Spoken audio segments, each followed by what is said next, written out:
At narito naman ang mainit na balita mula sa mundo ng politika. Isang malaking balita ang sumiklab ngayong araw matapos ideklara ng Korte Suprema ng bansa na guilty si President Kuting ng Norte Jr. sa kasong pandarambong o pagnanakaw ng mga pondo ng gobyerno. Agad siyang inaresto ng mga otoridad matapos ang desisyon na pinakamataas na hukuman ng bansa.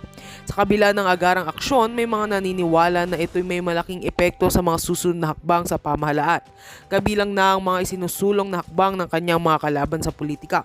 Ayon sa desisyon ng Korte Suprema, napatunayan na si Pangulong Marcos ay may kinalaman sa malawakang pagnanakaw ng pondo mula sa kaban ng bayan noong panahon pa ng martial law, kasama ang mga kasong naugnay sa hindi tamang paggamit ng yaman ng bansa.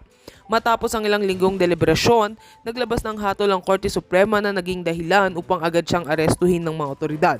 Ang balitang ito ay nagdulot ng pagkakabigla sa maraming sektor ng lipunan at isang malaking hakbang ito patungo sa accountability ng mga nasa matataas na posisyon ng gobyerno.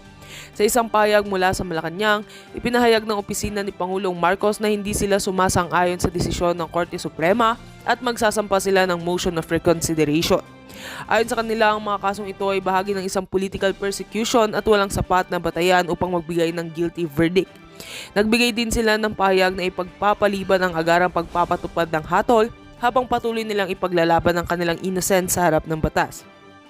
Samantala, mabilis na kumilos ang Vice President na si Sara Duterte na hindi rin nakaligtas sa matinding reaksyon ng mga kalaban ng administrasyon. Ayon sa ilang mga leader ng oposisyon, ang hatol ng Korte Suprema ay isang pagkakataon upang ipatupad ang mga hakbang na magpabagsak sa kasalukuyang administrasyon. Isa sa mga posibleng hakbang na tinatalakay nila ngayon ay ang impeachment ng Pangulo. Ayon kay VP Sara, bagamat may respeto siya sa mga institusyon ng bansa, patuloy niya ipaglalaban ng mga pulisiya at mga programa ng Administrasyong Marcos. Tinututukan na ngayon ang mga susunod na hakbang ng mga mambabatas na may ilang nagsusulong ng impeachment laban kay Pangulong Marcos. Ang mga miyembro ng oposisyon ay magtipon-tipon upang magsagawa ng mga konsultasyon at formal na isinampa ang impeachment complaint laban sa Pangulo. Ayon kay Senator Risa Hontiveros, ang kasong pandarambong ay isang malinaw na dahilan upang imbestigahan at ituloy ang impeachment proceedings at naniniwala siyang ito'y magiging simula ng isang mas malalim na pagbabago sa gobyerno. Habang ang mga mambabatas at mga opisyal ng gobyerno ay nagpapahayag ng kanilang mga saloobin, ang mga mamamayan ng bansa ay nahahati sa isyong ito. Ang mga taga-suporta ng administrasyon ay patuloy na naniniwala sa liderato ni Pangulong Marcos at naniniwala silang may mga pwersang nakatarget sa kanilang Pangulo. Sa kabilang banda, ang mga kritiko ay nagsasabing ito na ang tamang panahon upang tugisin ang mga maling gawain ng nakaraan at tiyakin ng mas matibay na accountability sa gobyerno. Ayon sa mga eksperto, ang mga susunod na linggo ay magtatanda kung ano-ano ang maging epekto ng mga kaganapang ito sa politika ng mga bansa at sa mga susunod na halalan. Patuloy na tinitingnan ng buong bansa ang mga susunod na kaganapan hinggil sa isyong ito. Ang desisyon ng Korte Suprema laban kay President Kuting ng Norte Jr. ay nagdulot ng malalaking pagkabigla at ngayon ay nakasalalay sa mga institusyon at sa mga mamamayan kung paano magiging tugon sa kasalukuyang krisis. Maghintay tayo sa mga susunod pang developments. At heto nga mga balitang ating pagkakatutukan at kung bago ka pa lamang sa aking channel ay huwag kakalimutang mag-like, share and subscribe para updated ka sa aming mga bagong balita dito sa Tatak Pinas.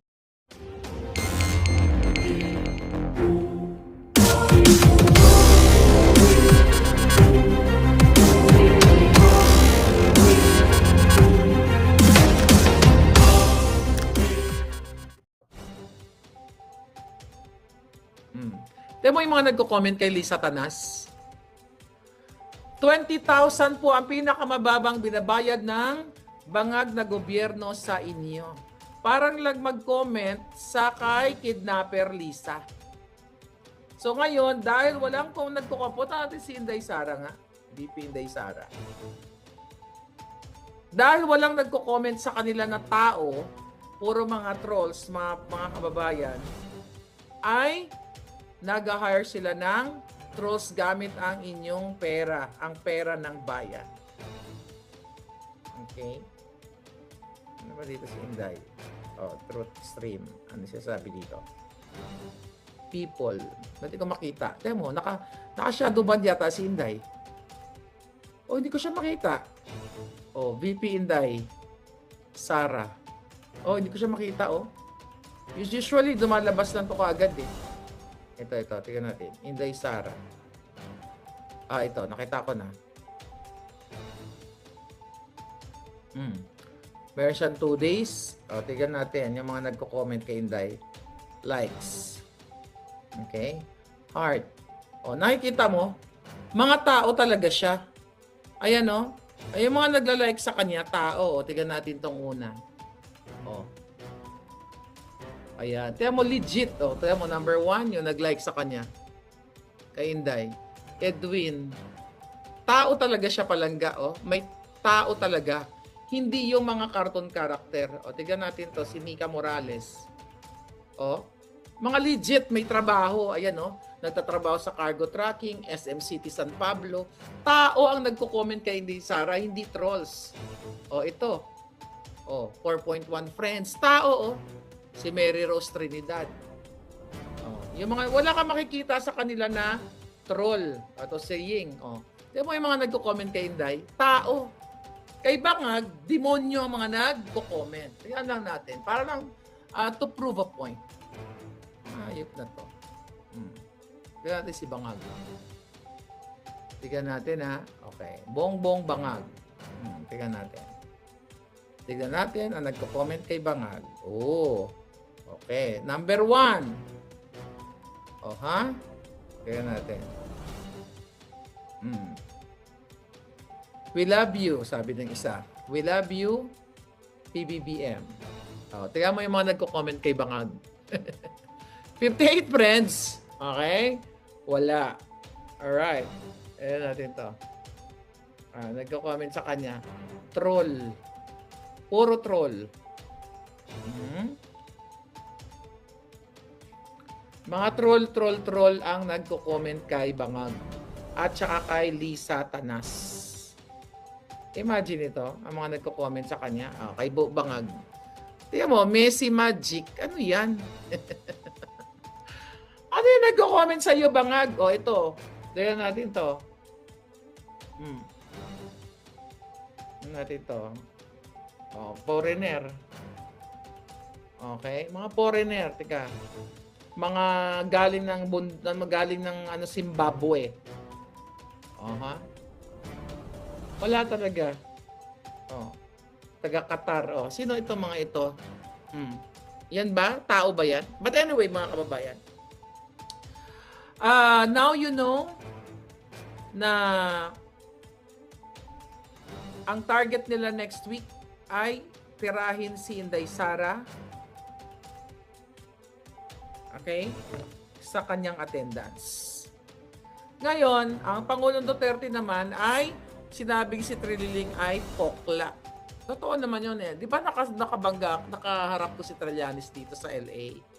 Nalala nyo yun? Walang yun, hindi matapang yun, puti ang itlog mo, Trillanes, talawan ka. Diba? Ikaw ang sundalong talawan. Dahil hindi mo kayang mamuno, kaya mo lang ngal-ngal na binabae. Kasi kung matapang ka, nung nagharap tayong dalawa, hindi niyo ako aagawan ng mikropono. Mikropono pa nga lang, bunganga ko pa lang, takot na kayo. Mas more kung kamao ko pa. Di ba? Kaya yung sinasabi ni Pangulong Duterte, na anong ginagawa mo, Trillanes, hindi ka naman hero. Okay? Anong na-contribute mo, kundi manggulo. Kaya naman kiss ass sa kay Noynoy noon, dahil kung dahil binigyan ka ng clemency ni Noynoy sa pamamagitan ng ano yung binigay sa kanya? Sa pamamagitan ng Presidential Proclamation number 75 series of 2010, okay? Nakakulong ka pa ring hayop ka dahil sa iyong gugulo nung panahon na yon. Okay? Nung 2003, nung 2007. Kaya ikaw, Trillanes, wala kang maipagmamalaki sa pamilya mo dahil duwag ka. Puro ka katarantaduhan. Ngayon, nandyan paikot-ikot ka sa UWAD Committee. Sana ilabas na ng Net25 yung video. Nailabas na ba ng Net25? Yung kanilang video na ebidensya na si Trillanes ay paikot-ikot dyan sa mga opisina ng mga chairperson ng UWAD Committee para mag-monitor at magnakaw ng magdadukot ng mga transcription ng hearing na yan para i-forward sa ICC, para, ipadampot si Pangulong Duterte o kung ano pa man ang mga Duterte, hindi mangyayari yan, Trillanes. Mamamatay ka na lang sa buong buhay mo, hindi mo maipapakulong ang Pangulong Duterte. Baka ikaw, baka sooner or later, sabay ang bulate pumirma sa'yo, kasama si Lisa at si Bangag. Kasi kakarmahin kayo sa lahat ng kababuyan na ginagawa ninyo. Wala kang naidulot na kabutihan sa bayan, Trillanes. Kundi guluhin ang mga nananahimik sa hotel, sa Oakwood, at doon sa Manila Peninsula.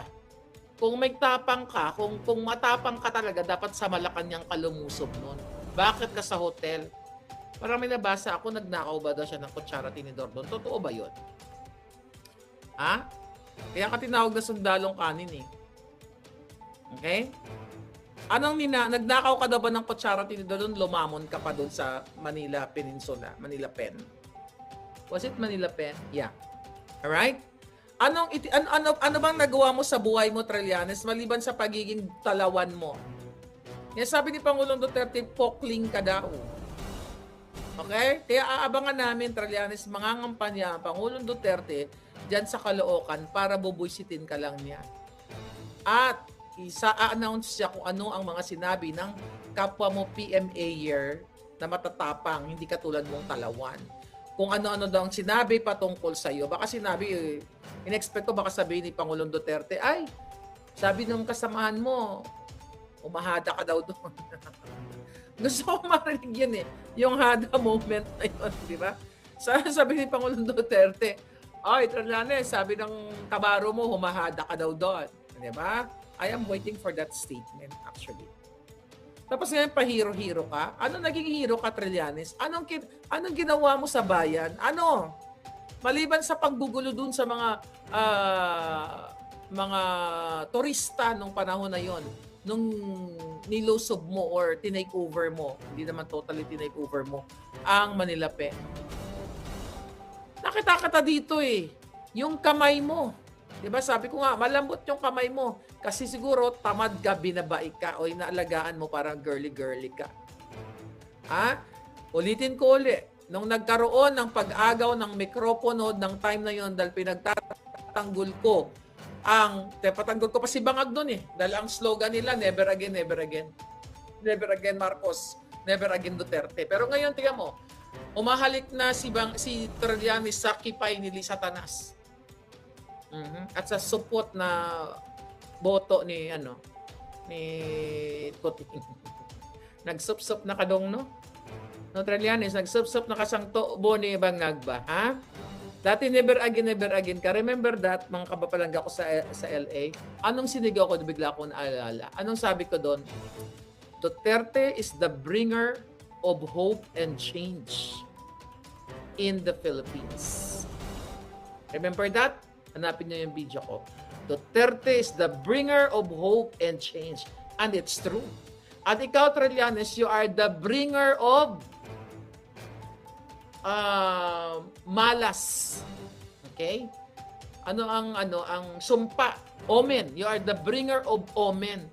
Together with Lisa Tanas, with Bangag and Tamba. Kayo ay nagdadala ng sumpa at kasalut-salutan sa Pilipinas. Dahil kung magaling ka, Trillanes, okay? Yeah. Gaslighting ni Tililing, feeling hero. Ngayon nga, nakakatuwa din yung Pangulong Duterte. Sabi niya, kung ako naging presidente noon, baka, tama ba yung sinabi niya, baka na 7 feet below the ground ka na, Trillanes. Diba? Talawan ka.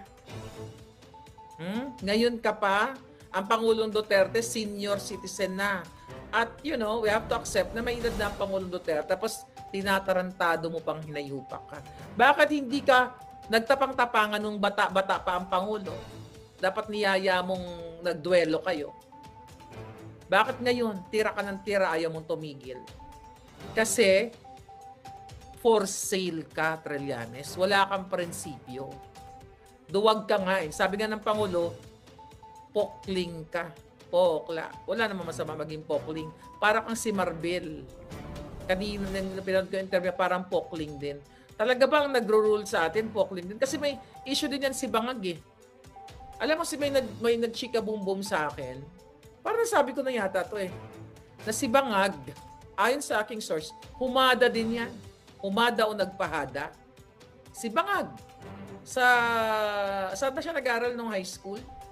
Nung high school siya. Saan nag-aral si Bangag? Sa sa ano ba? Sa Lasal? Oh, sabi ni Joe Jane, political prostitute daw si Trillanes. Oh, ang tanong ko Trillanes, nagpahada ka ba? Kasi sabi ni Pangulong Duterte, pokla.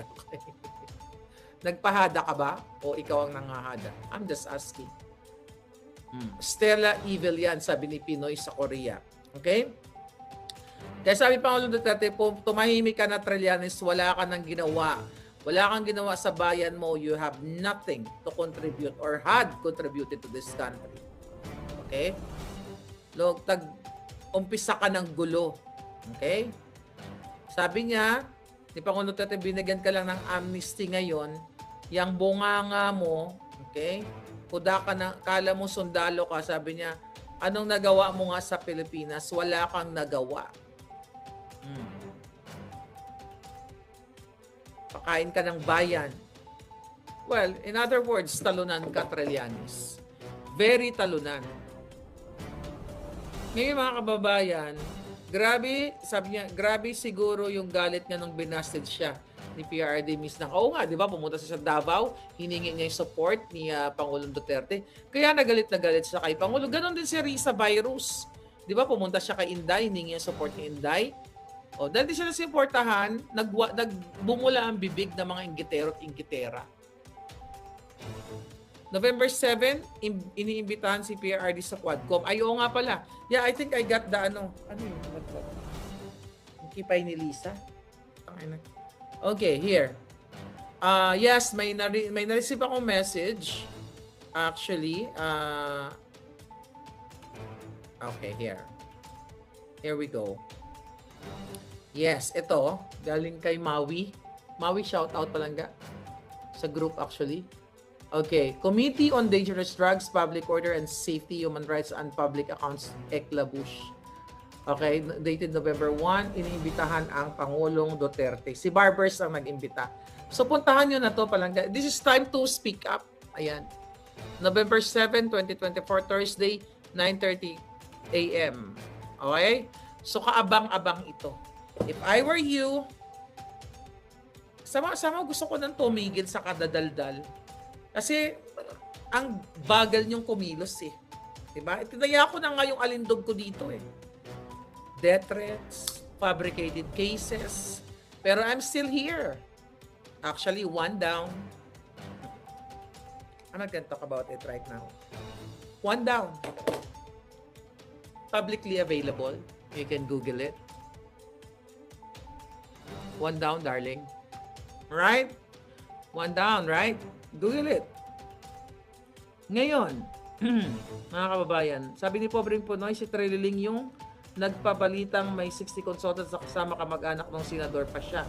Kaya nga wala siyang ginawa sa bayan kundi manggulo. Gusto niyan, madam, na maging running mate niya noong 2016 kaya galit yan, sabi ni. Yun nga palangga, di ba? Tinurn down siya ng Pangulo. Sabi ni Enod Pudgemore, paano sila suportahan? Wala silang ginawang matino. Sundalong walang itlog si Trililing, sabi ni Kakards. Okay, may nag-message galing sa Japan.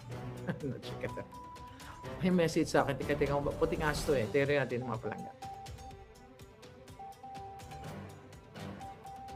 Oh, okay. Good.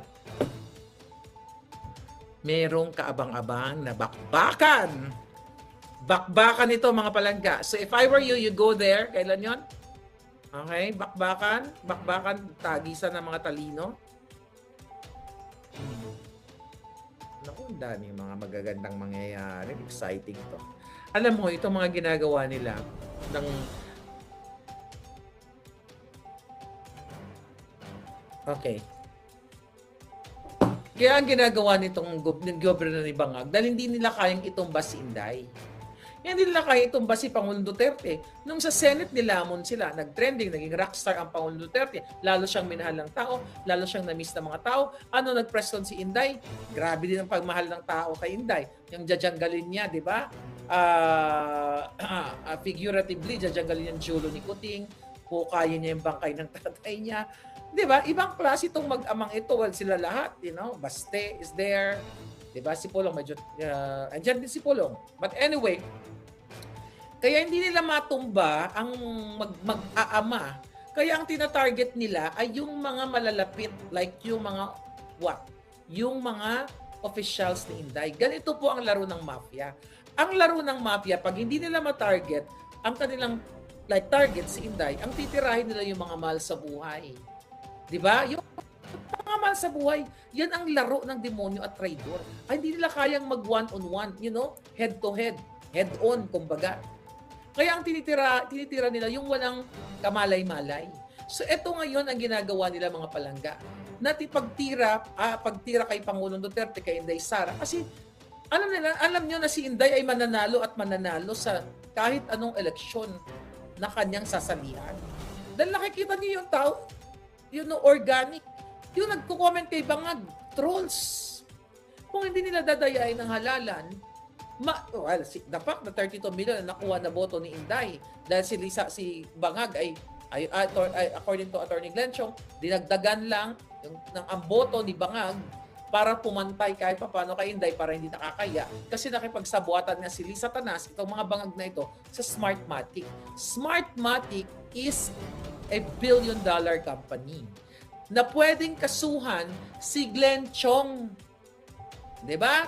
Kasi sinasabi niya sa sworn statement ng Smartmatic ay nakipagdaya nakipagsabuatan kay Bangag at kay Lisa Tanas. Pero si Lisa Tanas wala, tameme. Ang Smartmatic wala tahimik. Remember, nag-file, nagbigay ng sworn statement si Attorney Glenn Chong sa AON, One American News.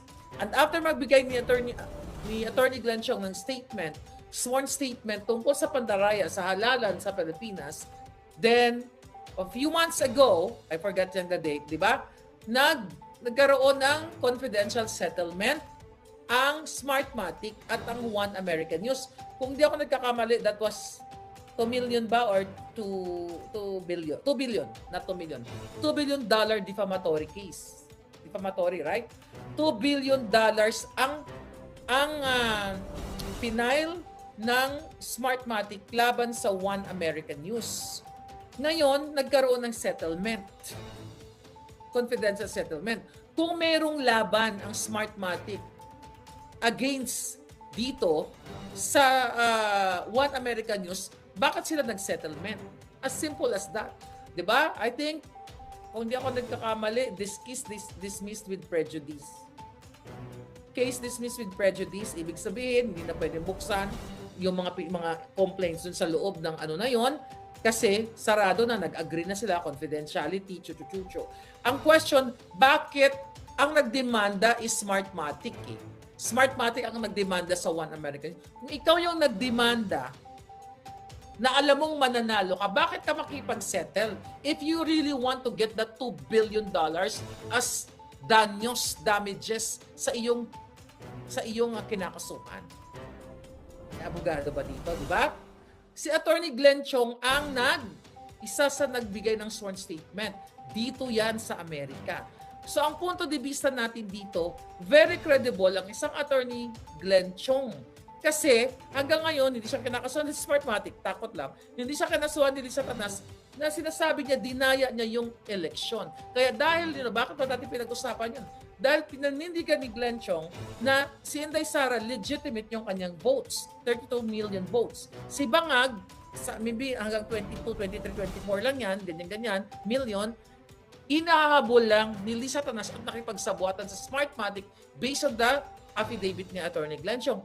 Ang tagal na, last year pa, nag-isang taon na yung statement ni Attorney Glenn Chong. Niha-niho, walang gustong mag-file ng case, and that is defamatory. Sabi ko nga, ang daming pera ng Smartmatic, mahilig sila magkaso-kaso dito sa dami ng kinasuhan. Si Mike Lindell, si Sidney Powell, at iba pa, yung mga Trump, mga kaalyado ni Trump, and kung sino-sino pa.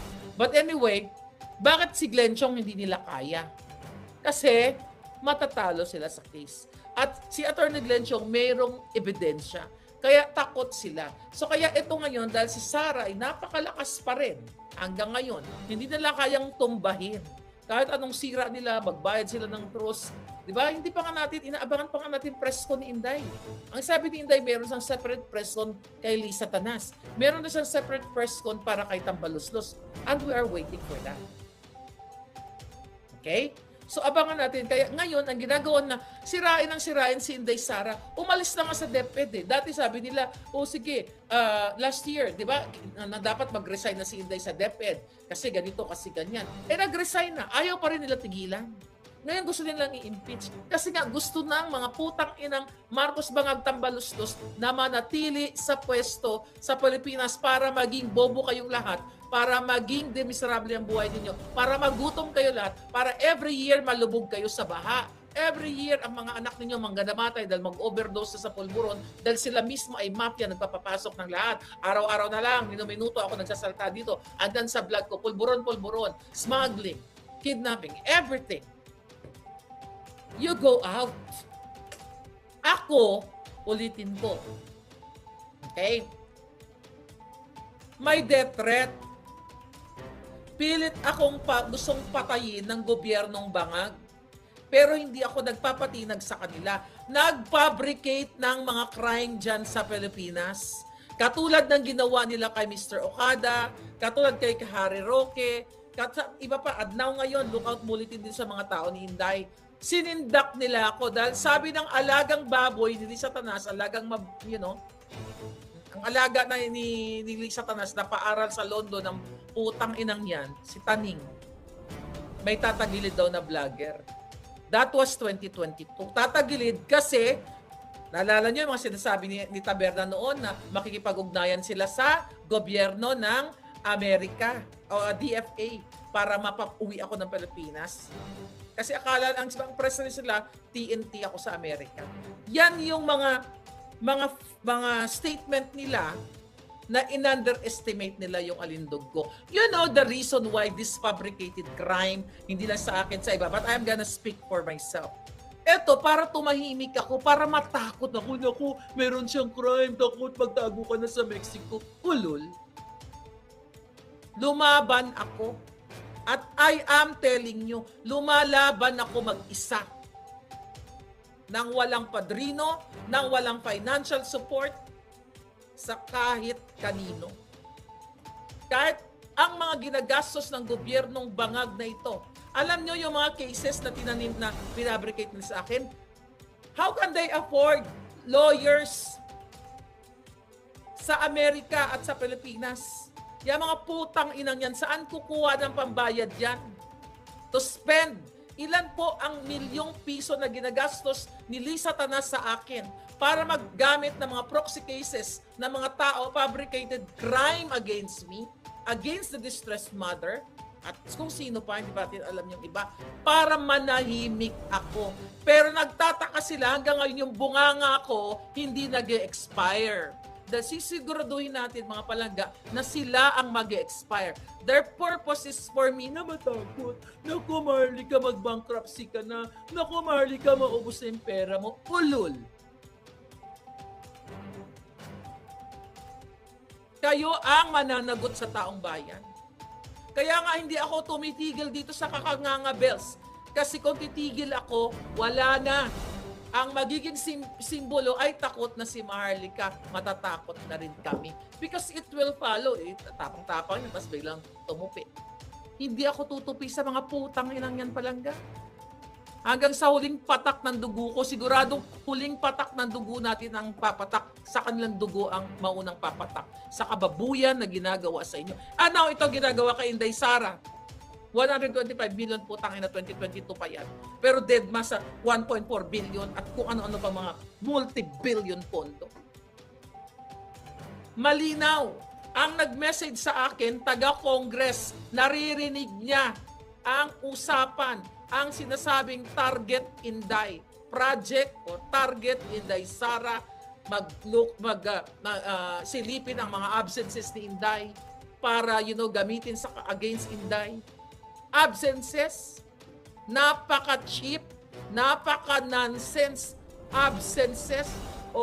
absences, pero ang Inday ninyo, kumakaripas sa kanyang performance. Nakita nyo ba nung nagkabaha ang Bicol? Sino ang unang may project na may padala ng mga hot meals? Si Inday Sara, dahil yun ang pinaka-importante during that time of calamity.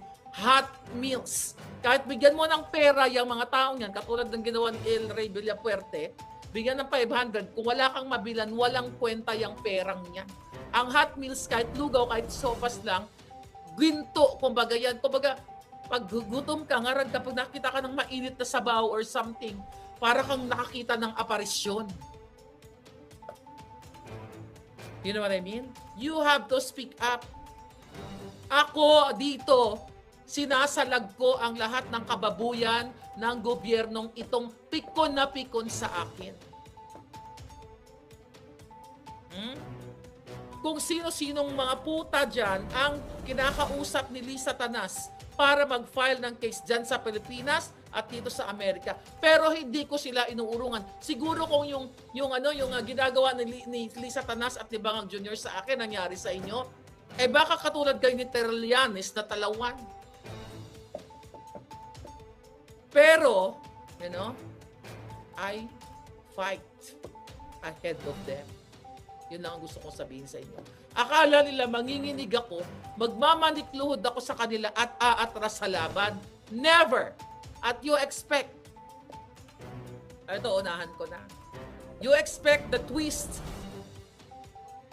Okay? You expect the twist kung gagawin nila yan.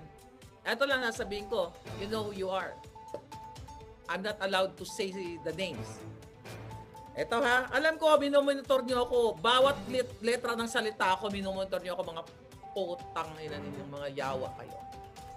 The moment you twist the story, ibibigay ko ang dilubyong hindi mo pa natitikman sa buhay mo. Hindi to si Abante yung pinost ko, isa lang lamang isa yun. Alam mo yan. The moment you spin the story, anyway, it's publicly available. I need to explain, but it's publicly available. The moment you spin, Lisa Tanas, dahil ikaw ang gumagastos sa lahat ng kadyutahan ng ito, then you will, what? You will see. And people will love me. You will love me, mga palangga. I wish I could speak up right now. But, I cannot. Okay? For legal reason, I cannot. Right? But pag inunahan tayo, bubulwak ang mga dapat bumulwak na mga apoy galing sa bulkang Mayon. Right? Yan ang pakatandaan ninyo. Ngayon, Hydro Delta na lang. Kiss hug na lang palangga. But seriously, kung mangyayari sa inyo ang mga sinusubukan akong patayin, gurgurin ng mga putang inang ito, baka nanginig na ang inyong mga kipay o ang inyong mga pototoy. Pero may mission ako sa mundong ito. I don't know. Sometimes I ask God, why me? Bakit? Tapos sabi ng mga kachikabumong ko, di ba?